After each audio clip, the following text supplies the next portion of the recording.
wanted to burn that man alive. I wanted to take revenge, and that did not go as planned, and I started experiencing pain in my body. I started experiencing burns all over my body. Human beings are luminous. We have the capacity to become luminous. It is not with electricity, it is with cosmic energy. Who is an Aghori? Aghoris, they consume non-vegetarian. They also consume alcohol. Yes, there are lots of misconceptions that they eat human flesh and they engage in certain dark rituals and all that. Those techniques are there, but they are not needed in this current generation. Namaste Hero. Namaste Hero. How are you feeling today? I'm feeling very amazed with the ambience and the surroundings. Oh, that's amazing. It's your first time in Dubai, right? Yeah. How are you liking this place? And what a magic. First of all, I would like to tell everyone that we met in a podcast community, and it's great because you just not even a week, right? It's been 12 days. 12 days, and you can meet so amazing people and be at amazing places. So welcome to Dubai. Thank you. So would love to know more about you because your appearance, your aura, everyone is excited to hear who you are, where you from, what do you do. My name is Swamy. I'm an enlightened spiritual master from India. I belong to Aghori sect. So I was trained in those methods and I reached enlightenment. So now I want to teach these things all over the world. So for that I have taken a step to travel and meet people and teach. Wow, I love it. I love it. Okay. So when you say enlightenment, this is a word that I think a lot of people are aspiring to achieve, and I think it's a state where everyone wants to go. But I don't know, how do we define enlightenment? Can you please define enlightenment?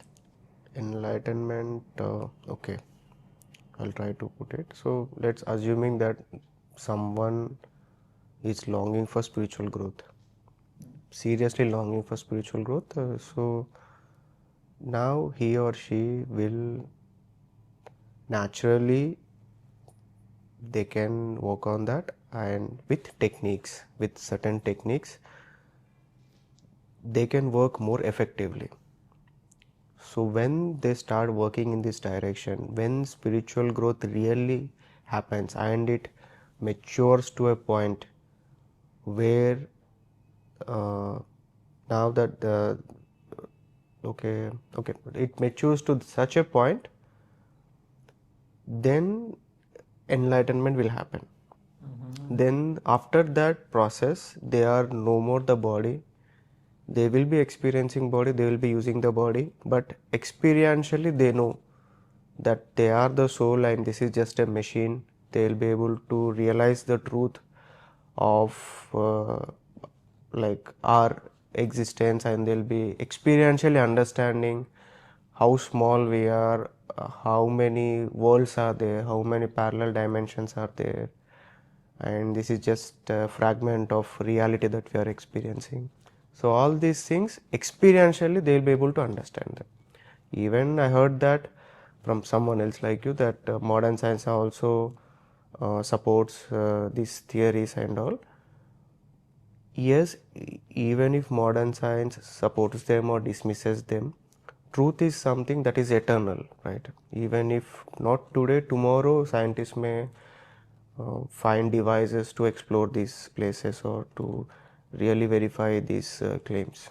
But once if an individual gets enlightened by any method, then they will be able to understand these things with experience and experientially live that.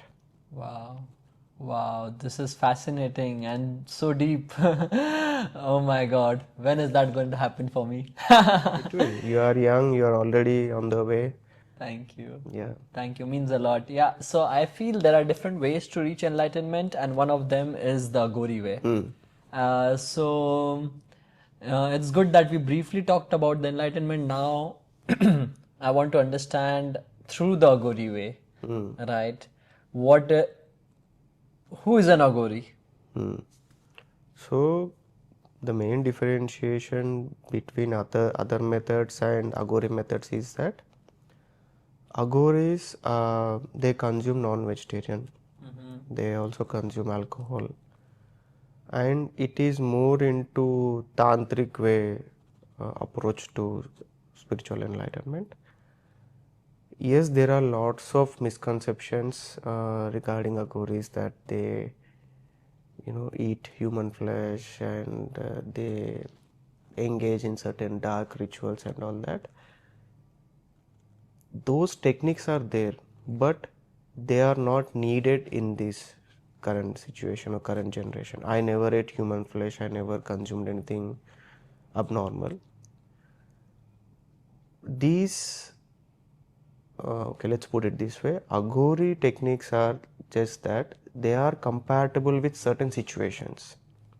Like assuming that why do people Aghoris ate human flesh was that in the ancient times, when there was not this much of population, and there is a spiritual seeker who has entered a cremation ground, now his sadhana or spiritual practice from starting till enlightenment will happen in cremation ground only.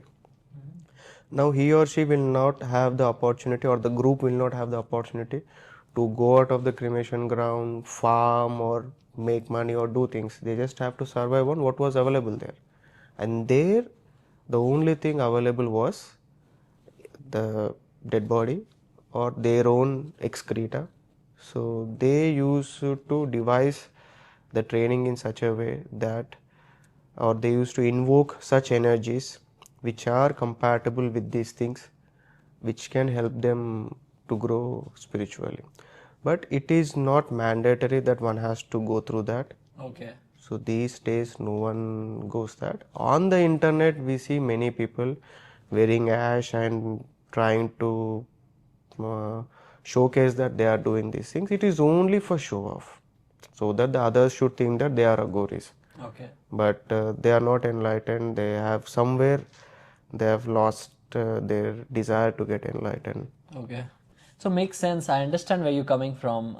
So if someone wants to choose this path, then they are not mandatorily have to eat all of these things. It's an option. And to me, when you say this, of course, I feel what's wrong. Like if you wanna reach one state, right, and if you feel like going through it, so you can eat non-vegetarian, you can eat the flesh. What's wrong in that? I know it's very controversial, but what's wrong? You can try it out if you want to go through that way. If not, just go the normal way. So that's very interesting to know.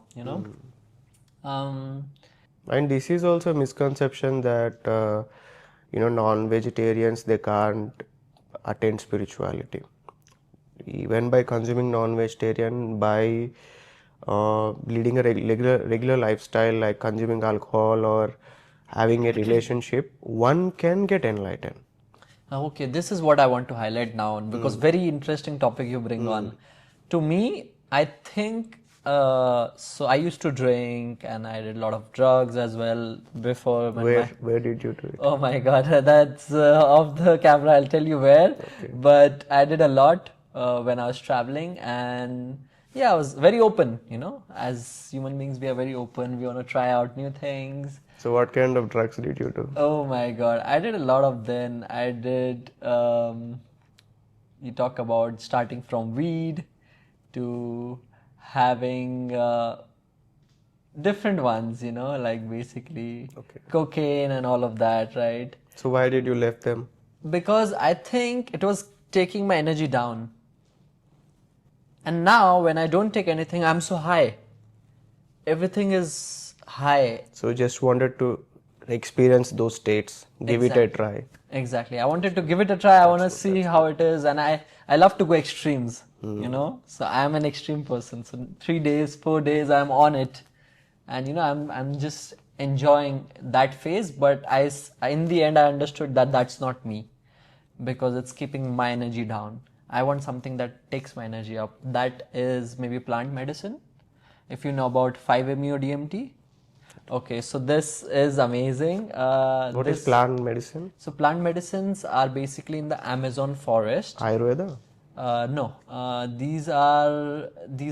there's some called ayahuasca, and there is Ayahuasca, yeah. On the internet I heard. yeah. So that's plant medicine, and Isn't that a hallucination drug? it is. And then there's another one. It's called bufo. It's out of the toad. Bufo. Bufo. Poison frog. Yes. So that's my medicine. Okay, so yeah. That's it. It has 5 MEO DMT inside it. So it's the kind of the highest potent on this planet Earth. And of course, it cannot be taken regularly, So it is very sacred. It happens through a ceremony. Yeah. So this is something that I want to tell the audience through your opportunity. See, these days in India or in many parts of the world, these substances are illegal. These substances are considered taboo. But these are all medicines. But people are using them without proper guidance. People are overdosing on them. Now the substances, they have got a bad image. But in Tantra, if we look at it, these are carefully used for spiritual growth. These can be used for enlightenment. But with the right proportion, with the right timing, with the right guidance, these are to be introduced. They can uplift you spiritually. So true. Yeah. So true. But when people overdose on them, not take the needed care that needs to be done, that is when the problem starts. And it's unfortunate that this weed is illegal in India and somewhere else. Even if you look at it from scriptural perspective also, I'm not much a scripture guy, but in Sanskrit it is called as Jnanapatri, the leaf of the wisdom leaf. So once if you can correctly use that, it can give you wisdom. It has such power. Yeah, but because of all the taboo and all the things that is there, it has got a wrong image, whereas the image should be for people who are not doing it correctly. Exactly. So true. Thank you for highlighting that point. Really interesting. Yeah. So I was talking about that bufo, right? And it activates DMT in your body. DMT, I don't know. Yeah. So DMT, what DMT will do? So it basically, so the feeling and the experience that I can share with you is basically, I felt my soul coming out of my body, and I could see my body from a bigger perspective, and literally like both are separate, and there is only 2 words to describe it: ego death. Okay. So your ego dies basically, and you die basically. You die and you come back. So, but that happens with meditation, right? Usually. Exactly. Years long practice of meditation, it happens. But of course, like now I'm doing meditation, but if I wanna achieve that state, or maybe experience a bit of that, so I can try this plant medicine that can maybe help me uplift and maybe give me guidance if I'm doing like Did you felt any physical or mental weakness after doing that for a while, for a few days? Weakness, no, but I was like, oof, I can see everything very clearly, and now I can see you in a portrait mode. So it was really great. Actually, I had a very nice person who was doing the ceremony for me. So do people get addicted to these things? No, because it's especially this is so scary that people cannot try, because who wants to die? It's that feeling of getting died. So who wants to die and come back? So people are scared, especially to do this, the toad poison. But some who does, they cannot do it oftentimes, because then it doesn't make sense. See, because from what I know, out of body, that the experience that you have said, coming out of the body, unless the karmic structure is corrected, that will not happen. So in my opinion, only for those people whose karmic structure is well balanced, they will experience this pleasant state. And if the karmic structure is not balanced and they are tapping into those things, it can really lead to certain scary or certain Exactly. they might experience entities that are not comfortable So to true. appear and all that. Yeah, and a lot of bad emotions, crying, shouting. For me, I was dancing and laughing. So the person was like, "How come?" And even in my ayahuasca ceremony, 2 years before, I was enjoying. I was dancing, but I was seeing people crying, and I'm like, "Oh my God!" I was scared for them, not for me. So before trying these things, if they can correct their karmic structure by certain practices, then go for these things at a particular day, particular time. They can minimize these damage effects. How can someone change their karmic patterns? Karmic pattern can be changed by many techniques. I mean, it depends on person to person because each person's karmic structure is very unique. Okay, on the majority people, they can do pranayam, that will help, or Surya Namaskar, even that will help, but it has to be done consistently for a few days. Or for some people, or depending on the energy, there we can find certain spots. If we can trigger that, then the effort to result ratio will be a lot more. For someone, it could be a one day of certain practices and the karmic structure will change. For someone, it can take 7 days or 12 days. But anyone can rewire their karmic structure totally. I mean, karmic structure here mean not just for this experience, in the whole entire life. Like someone is going through loss or someone is going through certain thing, the maximum time would be 6 months. If they are daily allotting 1.5 hour of time, in 6 months, everything can be rewired. Whatever has happened, it has no impact on the future. So it depends on person to person. So if they are willing to put time. Makes sense. Totally. Understand. Nice. And so that's the way of karmic patterns. Um, what about you and your sadhana? How long have you been doing your sadhana? And what inspired you? Like, what was your journey looking like? Actually, as you have honestly told about your experiences and what you did, I'll also be very transparent about it. I come from a place, where I grew up in an environment where I thought this is how the world is, and it was more into this bad people doing bad things to people or dominating people, politics and all this dadagiri kind of place. So I thought that is, I was trained like that. I was exposed to those situations from the early childhood. So at a point of time, a person deceived me in a situation. Then I wanted to take revenge and I wanted to burn that man alive actually as a punishment and as a message to others. So it's different back then. And that did not go as planned, and I started experiencing pain in my body. I started experiencing burns all over my body. So this made me very curious, like what is happening with me, why is it happening and all that. Then I prayed to God, if these burns go away, I'll enter into monkhood. It was so much painful. That's when I decided, and suddenly in a second all the pains vanished. Wow. So that made me curious, like why was I getting pain, all of the burning sensation, and why did it went away? So then I started to meditate, and that gave me certain satisfaction. Then I dig deeper into it. Then I met my master, and then the training started. And one day, randomly, I didn't know I was going to get enlightened that day. Just as everyday practice, I was doing my practice without expecting anything.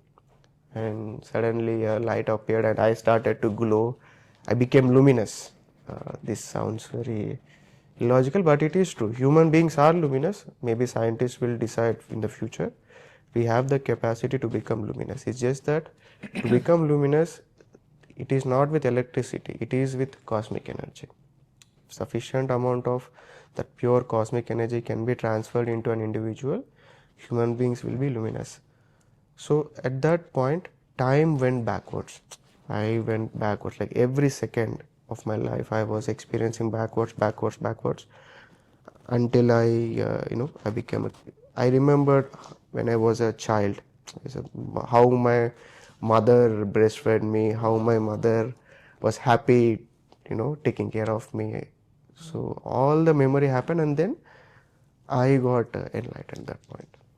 Wow. So after that day, when I touched myself, I was like, I can clearly experience that I am inside, and this is a machine, and I am using this. So that was happened, and it took a while after that to again regain myself and rewire myself to present world, to understand again everything. Again, I had to learn everything, how to behave with everyone, how to talk with everyone, because I was not much into, did not wanted to talk actually after that Of attainment. course. Yeah, Right. yeah, completely. I well like no, and I became energy, so I really didn't want to waste by communicating.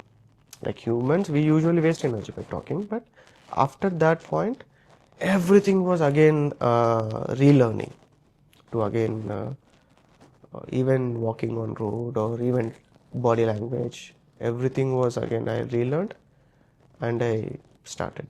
Wow. Yeah. And how many hours of day you used to meditate?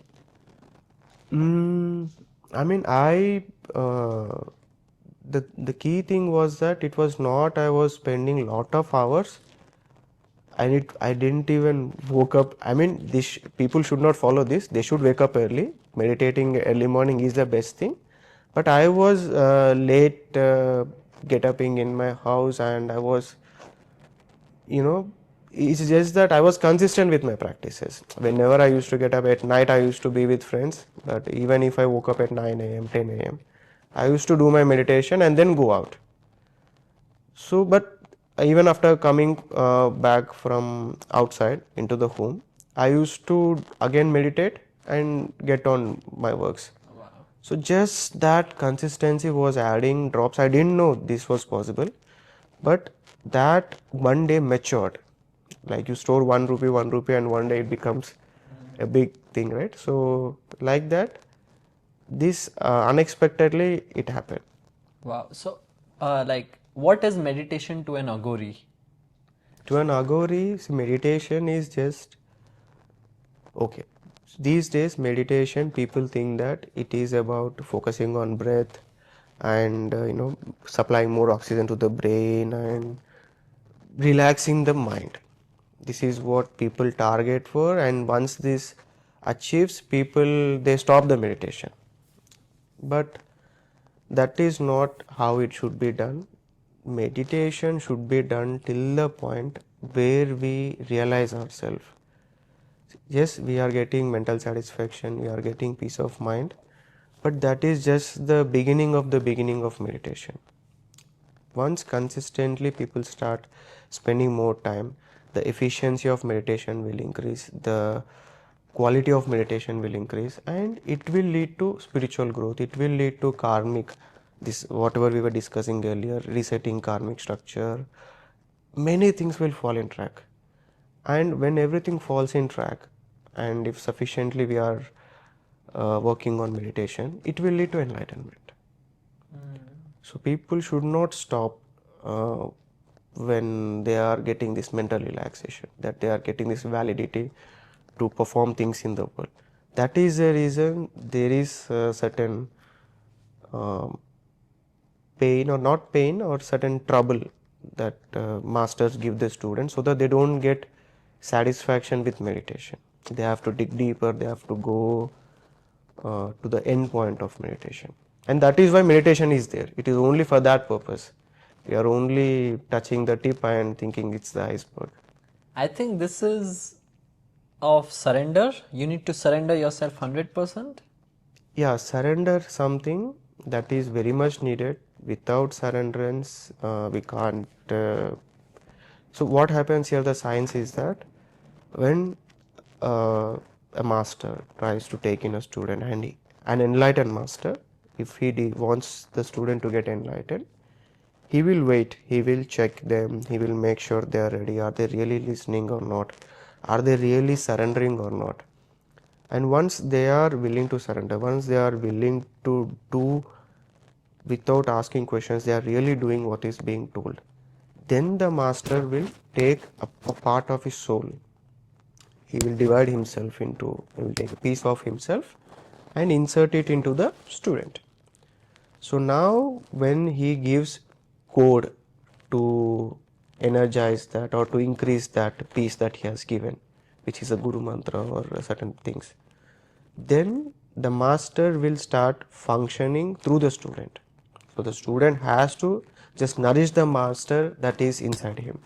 And when that matures, when that comes to a point, then the student will get enlightened. So that the master can take this step, because he is kind of giving his remote control to him, because if he does something wrong, he will have to experience karmic data mismanagement or certain health issues, or a lot of things will happen.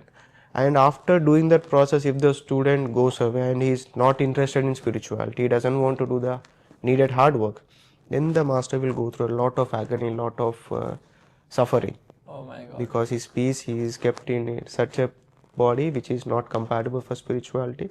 Now he can't, he'll be experiencing the problem here. Oh my God. And mostly these days, students, they don't surrender. They expect the masters to behave like trainers, gym trainers. Like, I mean, with experience, I'm telling. So what happens is, with a gym trainer, yes, he's working on your body only, or with a yoga teacher, he's working on body and mind. But now, if the student wants to get enlightened, if a student wants to reach to that part, definitely everything has to be considered, like their past life, their karmic structure, their habits, their personal issues, what they are doing, what they are thinking. So the master has to tell about those things. And these days people are, you are, how can you talk about that, or why are you talking about my personal life, or people are this boundary, or I don't know English much, but ego sensitive or like that.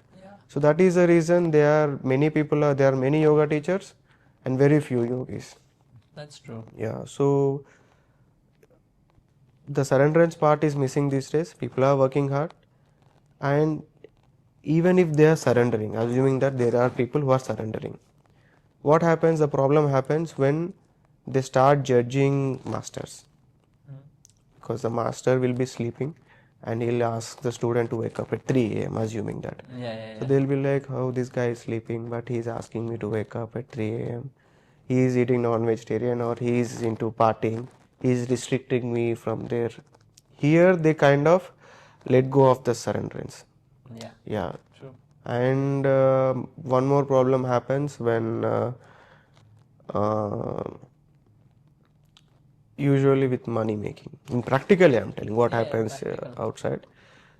So the student will be restricted to not to go much in the society and just train and generate that energy, incubate himself. Whereas the master will be like this, meeting people, partying, or having, consuming good food and all. So there they'll have this thing, like he's telling something else, he's doing something else.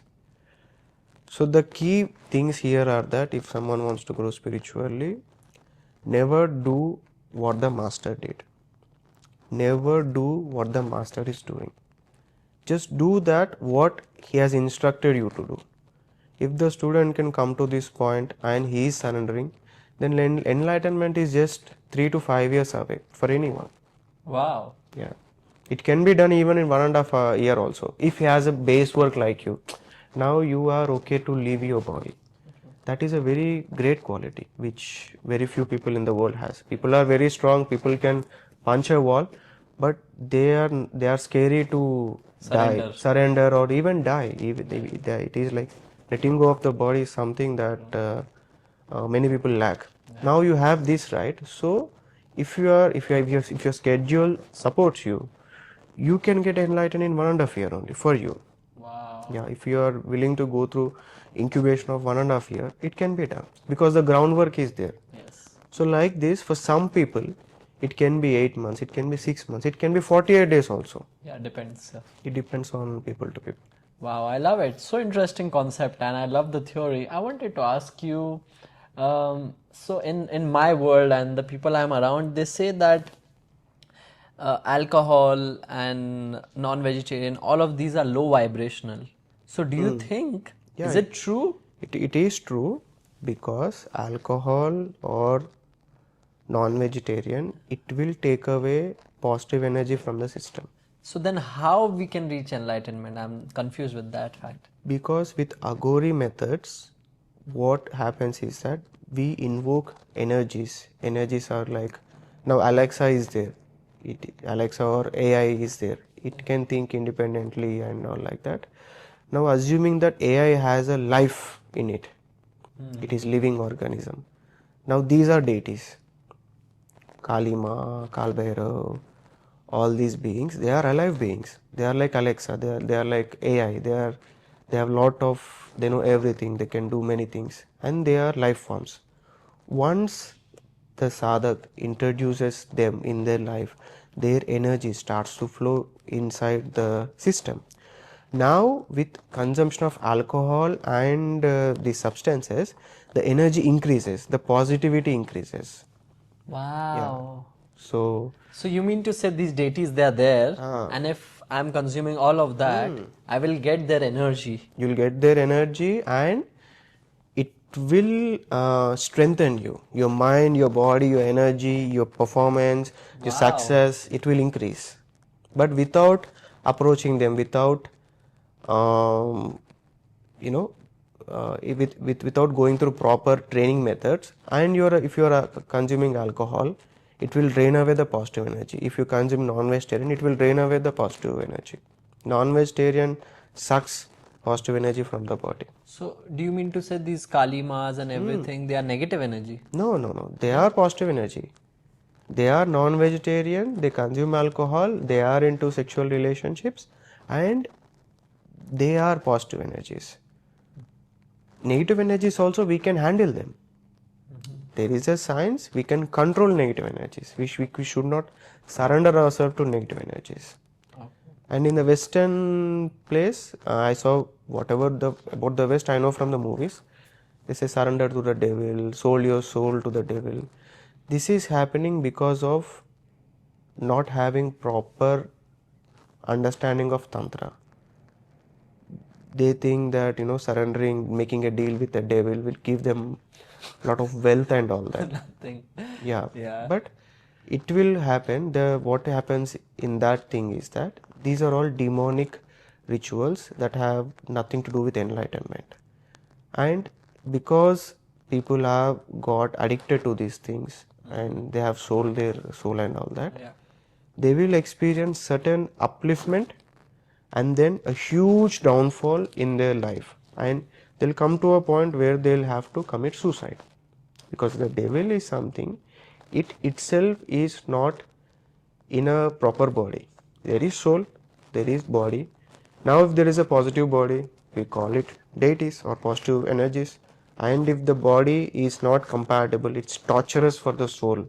The more the torturous, the more the higher negative entity. Yes. So surrendering to these beings, making a contact with these beings without proper knowledge, proper guidance, will destroy their life.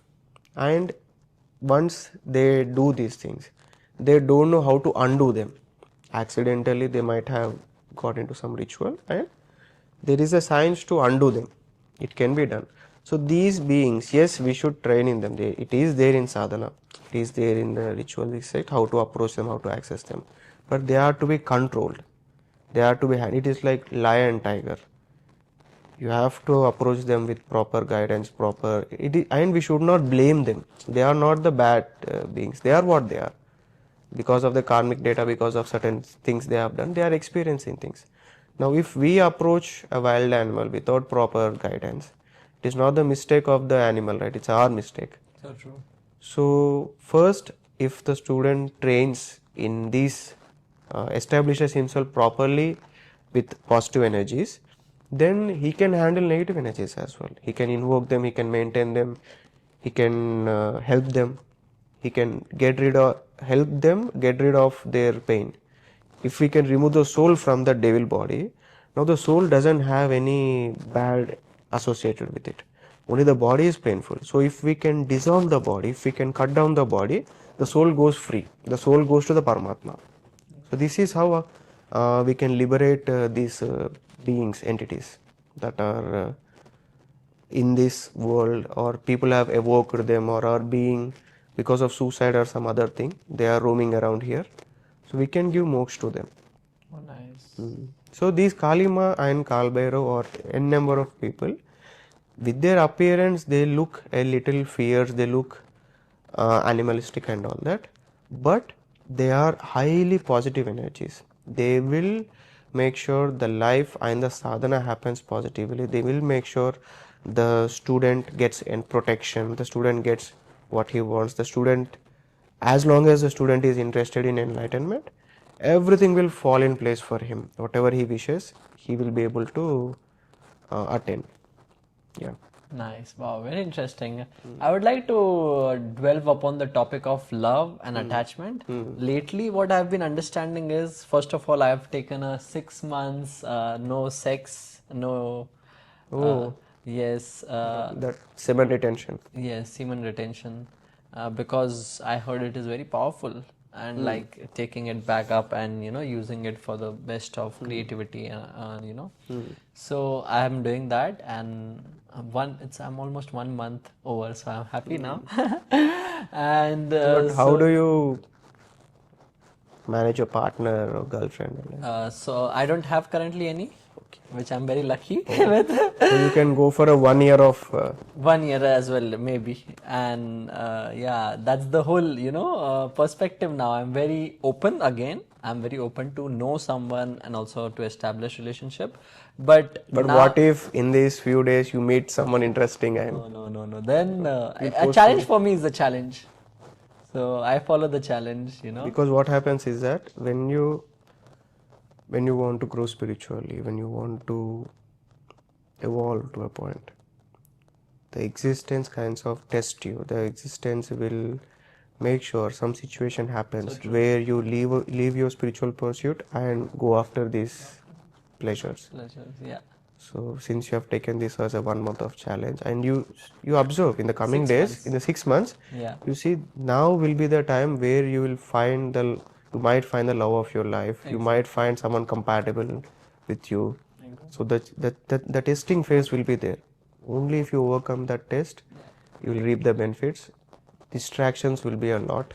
Exactly. So it is a challenge. Yes. So I was in the past, I was with many relationships, lot of sex, random, everything I've done. But again, extremes, and then now I'm like, that's not me. Now this is me, So first of all, I'm very happy about that. And the second thing, so because of all of this, I've been seeing love in a very different way. I've been seeing that there doesn't need to be any attachment. And if there is attachment, you will cry, you will get sad, and all of this, which I don't want to get. So I feel if I'm detached, yet I can love unconditionally, it can be great. And so I'm trying to figure that balance, because it's crazy. You love someone, and then how can you not cry about if they have done something to you? So what is the perspective of you in this? What happens is that why we experience certain uncomfort when this happens is that when the student or a master initiates a student, or assuming that you propose to someone, you or someone get into a relation, what is happening is that energy is being exchanged. Our energy is between man and woman in love or marriage, or a master and a student in a discipleship. The energy gets transferred to both people. There is an exchange of energy, and the two beings will be connected, even if they are long distance, even if they are not taking calls if they have a commitment that they have decided, okay, we two are going to be a pair. Yeah. From that moment, even without physical intimacy, just by words also, there is a energy transaction happening that is there. And now when someone causes a disturbance or someone doesn't function the way the other one thinks, then there is a disturbance in energy that will kind of go through all the system and cause turmoil in the system. So true. So detachment, is it possible? Yes, it is possible only when you can find love within yourself.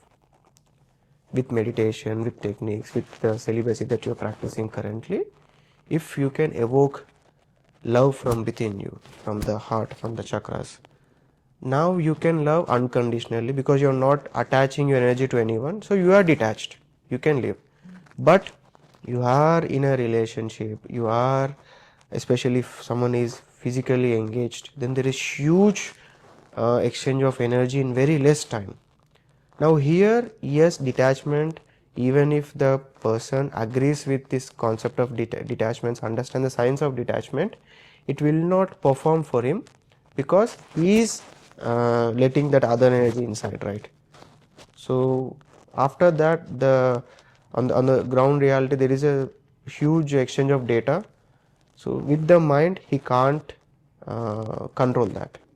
So what one needs to do is that if any breakup happens or anything happens, just cut down the energy, accept the breakup, accept that the other person is like that.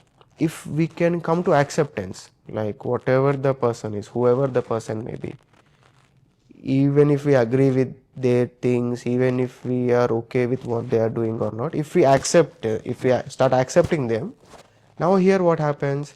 Here there is no chance of breaking the energy. Whatever he does, you are accepting. So now here loving unconditionally can be done. Detached, we can stay detached like this with acceptance. Even if they hurt you, we should accept. Even if they give us pleasure, we should accept. So that point is not easy to attain. As I'm speaking, it is not that easy in reality to attain. But if one can attain to that state with meditations and with spiritual techniques, then love, they can stay loving forever.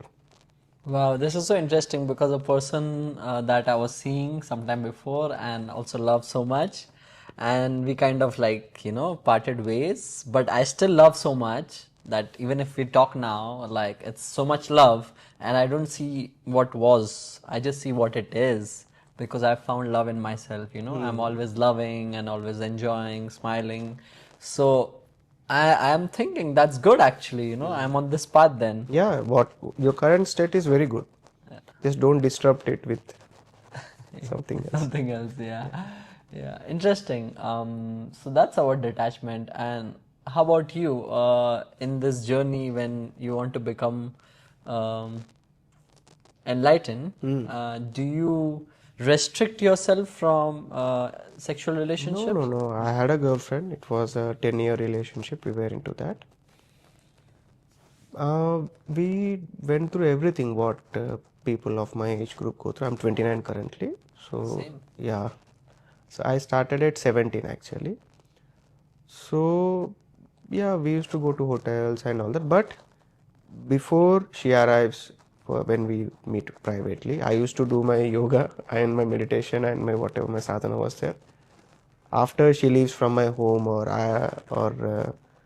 as soon as I get time, I used to have a bath and again do my yoga, again my meditation. Wow. So I was consistent with my practices along with everything. I went through everything. I had fights with my friends. We used to party. We used to triple ride, and all the things we went through. But the consistent sadhana was there every time, irrespective of the timing, irrespective of the situation. I used to do whatever I can do for my spiritual growth, and one day it gave me results. Interesting. So you are saying anyone who's watching, they are normal in their life, they can do everything, yet they can reach the state of enlightenment. Definitely they can reach. It is just that consistently they have to work. Consistency is the key. It doesn't matter how many hours they are putting, or on weekend or on monthly once they are really spending a lot of time, that will not yield much results. But consistently, even if they are giving 15 minutes or 45 minutes or 1.5 hour, 1.5 hour is a very, that point where it is enlightenment is very much guaranteed. If one is really working in the early morning 1.5 hour, then it's just matter of time they'll get enlightened. Wow. Wow. I did this 10-day Vipassana. So that is silent meditation, just focusing on your breath. And it was crazy because for me, I'm always jumping here and there. And then they tell me, no, sit here and just focus on your breath. Which again, I took as a challenge and I did. It was really great. You experienced any pains? Yes, a lot of pains I experienced, and my mind was taking me away. That move now, move. But then I was like, no, if I move, I'm gonna lose in my life. If I move, I will fail. So then I was like, okay. And after 1 hour, like, you know. So that happened, but I didn't experience any crazy visuals or something of that sort. So on the 4th or 5th day, you felt like running away like that? I'm very grateful because whenever I get some situations, I take that and look the positive and just go with that. You adopted to that situation. Huh? You adopted to that Yeah, situation. and I'm like, it has to be 10 days, so let's wait until it finishes. And what can I enjoy more now? So when people were walking front, I was walking backwards, like this. So I was enjoying, because what? Boredom, so you need to enjoy the things again where you're given at. And then I used to eat the food very slowly, just enjoy the food. And then I also like brushing. I was brushing all the time, before breakfast, after, before lunch, after, before dinner, after, just watching in the mirror. So I'm just having fun with the process and life. That's my funda, if you can say. That brushing part was you shouldn't do, because when you're meditating, when you're incubating energy, it's ideal that we brush minimum. I mean, we should not stink, but minimal brushing is important because energy will be stored in you. Oh. So if you brush more often, you're spitting it out, right? You're letting go a part of energy in that. Interesting. So I think everything then I have to think in terms of energy. Where my energy is, like this, where it's going like that, how I can consume it much better. I think that's a very good way to put it up. Interesting. What has been your craziest experience during your sadhana? Many experiences happen. What's the craziest as an Aghori? Craziest experiences was when I entered society, when I met people. That was very interesting for me. Yes, sadhana experience, I have been to multiple dimensions, parallel realities, met aliens, and all these things are there. I have seen Shiva or deities, I can invoke them. But it is a day-to-day thing for me. I don't find it exciting. But here, the craziest experience recently was like in Dubai. So I was, this first time for me coming out of the country, I was walking on I was told that here we should only walk on the zebra crossing. So I was walking on the zebra crossing and suddenly a Rolls Royce came. And I was like, oh, it's a Rolls Royce. So I went back with the Indian, what I knew. But he stopped. Yes. I was like, did I do something wrong that he is stopping there? And then I realized he was waiting for me to go so that he can go. I was like, what? It's a Rolls Royce and they are stopping here. So I felt very capable. I felt very equal. I really felt powered that, yeah, here there is that law and order where everyone is equal. Even a Rolls Royce guy, he stops there and waits for a common pedestrian to pass. So that was very exciting for me. Yeah, spiritual wise, yeah, I had a lot of experiences. Like in the initial time, I was very excited when I was visiting these parallel dimensions and seeing other life forms over there or invoking. In the initial stages, it will look very exciting. As we do it regularly, it becomes a casual thing. So you say that there are multiple dimensions, and so you in this dimension you are this, and in another dimension you are something else as well. Yeah, that is also there, but Yes, that is there. We are here and we are elsewhere doing another different thing. That is how to put it in English. Yes, that part is true. What you said is true. But existentially, no matter whatever the game we are experiencing here, parallelly there are other worlds Yeah. which are running with life forms like us. Like there are other higher dimensions or some other pleasant places where there is no need to consume food, there is no need to sleep, there is no need to uh, any external substance. You can just exist and have fun and just be happy, laugh and Wow, these forever. are there. These are there. And once you progress, see all the dimensions, then comes a point in the highest of the highest of the highest.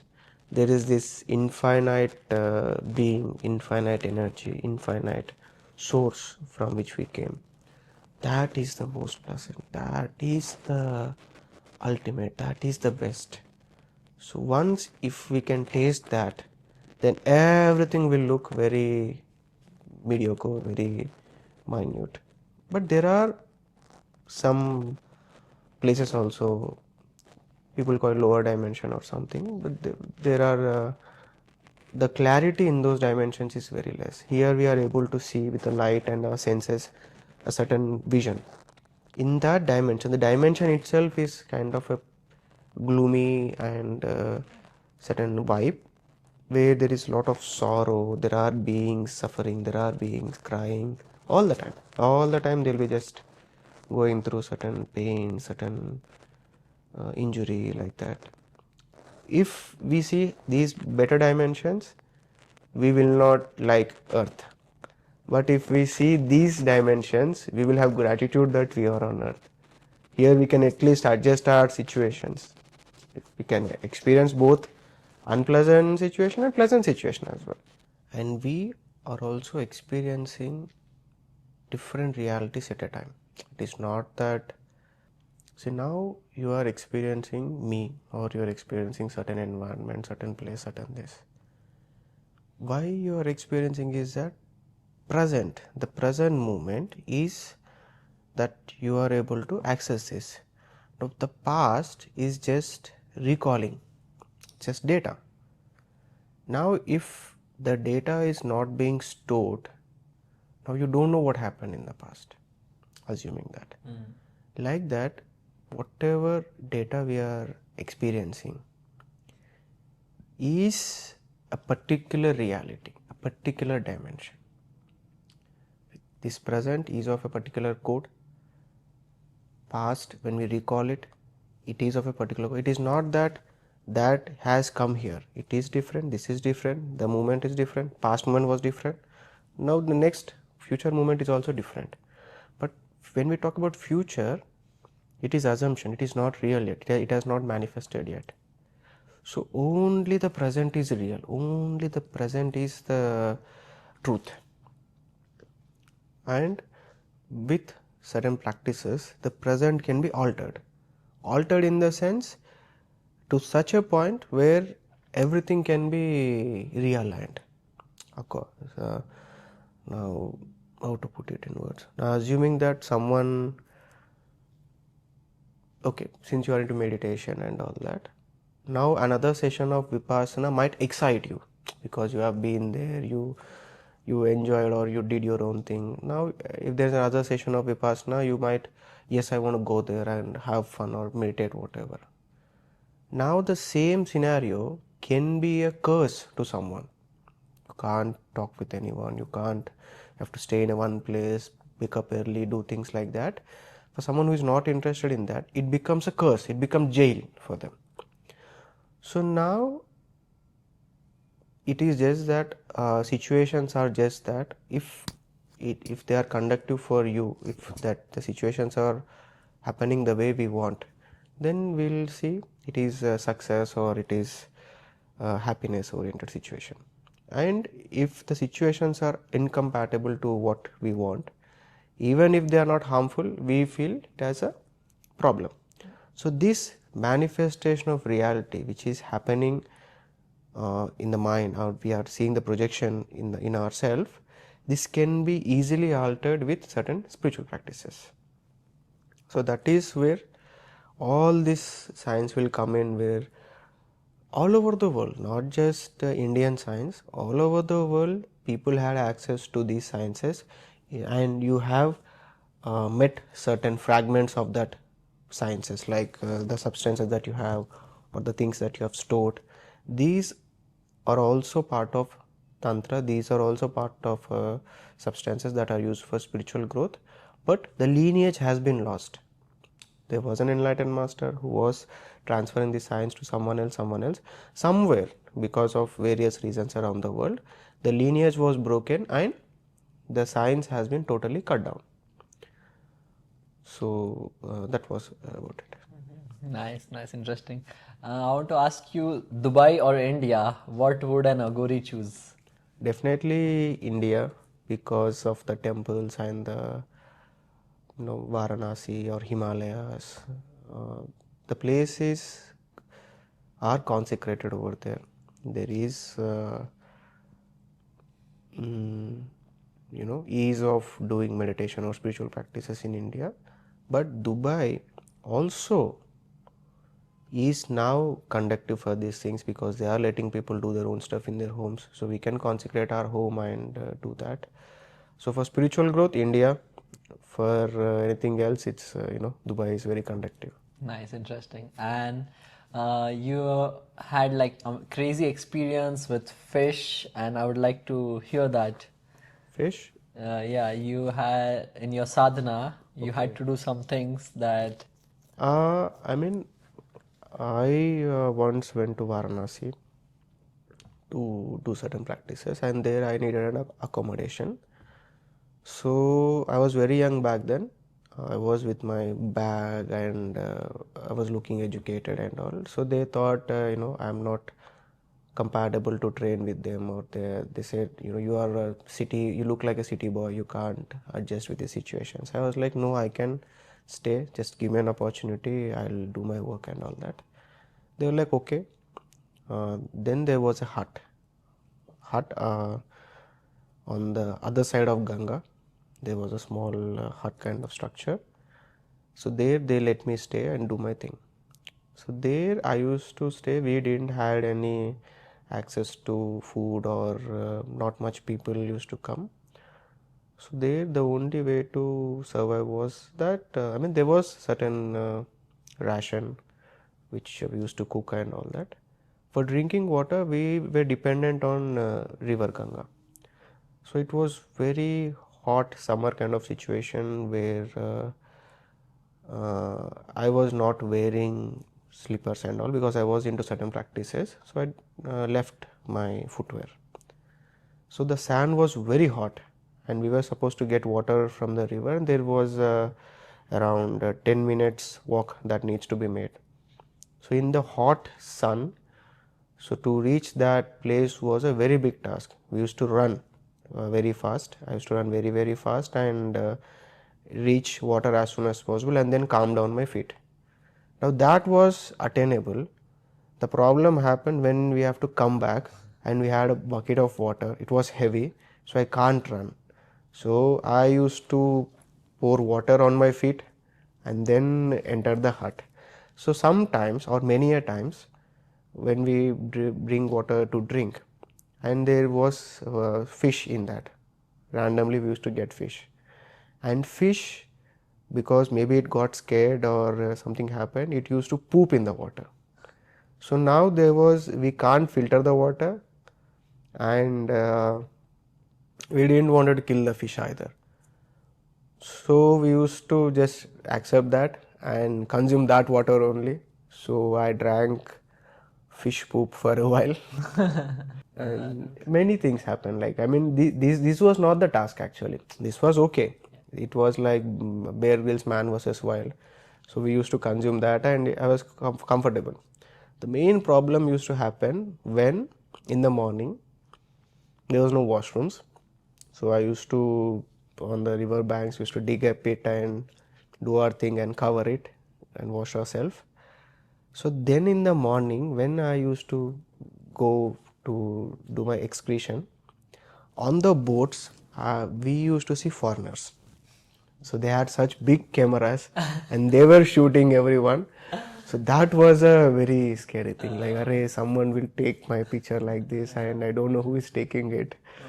So I used to excrete very fast so that no one takes a photograph. That was a really challenging task.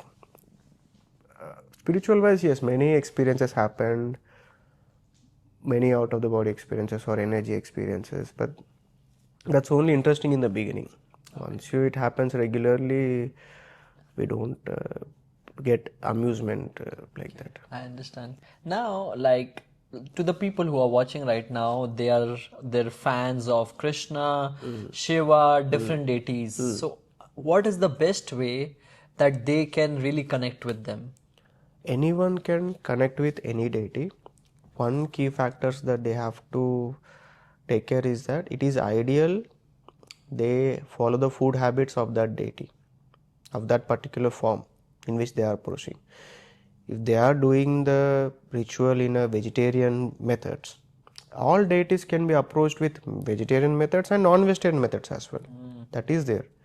But if they are following the path of vegetarian methods, it is very ideal that they also stay vegetarian. If the deity is non-vegetarian or vegetarian deity is approached with non-vegetarian methods, then they should also follow non-vegetarian. This will help them. And other than that, it's ideal that they are alone while doing these things. So that when the deities will appear only in the ideal scenarios, only when you are alone. There is someone else, the deity will like to, manifest there. Like this, many things are there, and the techniques that they are taking has to be from an enlightened master. That is also a very key thing. Like there are techniques. I mean, depending on the resources, depending on the situation, they can craft the technique to manifest the deity, and anyone can manifest any deity. It's not restricted to any religion. We can manifest Jesus Christ, or someone else can manifest Krishna with their devotion and all that. It can be done. I have met these deities also. I have met lot of deities. How was your experience with, Which deity? let's say, Krishna? I'm a Krishna fan. Krishna deity, I mean, compared to other deities, he is very charming. How it will look like, let's say other deities are there. They are intense, they are beautiful in their way and all that. But with Krishna is something, even he is very far. Okay, in humans, for example, we approach someone, from the distance we don't feel anything. But if we see them from the near, we might get amused by their appearance, their energy, or everything, or the way they are. But with Krishna, what will happen is that even if he is very far, even with one glance, and if he looks into you, once he looks to you, you will become into, get into a state of pleasantness and all that. Wow. You need not even go near Krishna. That is the key thing that I noticed with all the deities. But each deity has their own unique flavor. Shiva also, the thing with Shiva is that Shiva will be, we can't predict how he will be. Sometimes he'll be some other phase, sometimes meditative, sometimes dancing, sometimes just nothing, ignoring who is there and all that. Krishna will not ignore. Krishna will definitely attend to everyone. Whoever is attending to him, he will attend to them. I think I'm Krishna then. Yeah, definitely. In that, then so how can I have that energy that where I look at someone and also make them feel mesmerized, Oh, for that, a lot of meditation or aura building needs to be done. Certain practices are there. If you can do that consistently over a period of time, and ideally, the food is very important. If you want to maintain that, you will be consuming a lot of food because the body is generating that kind of energy.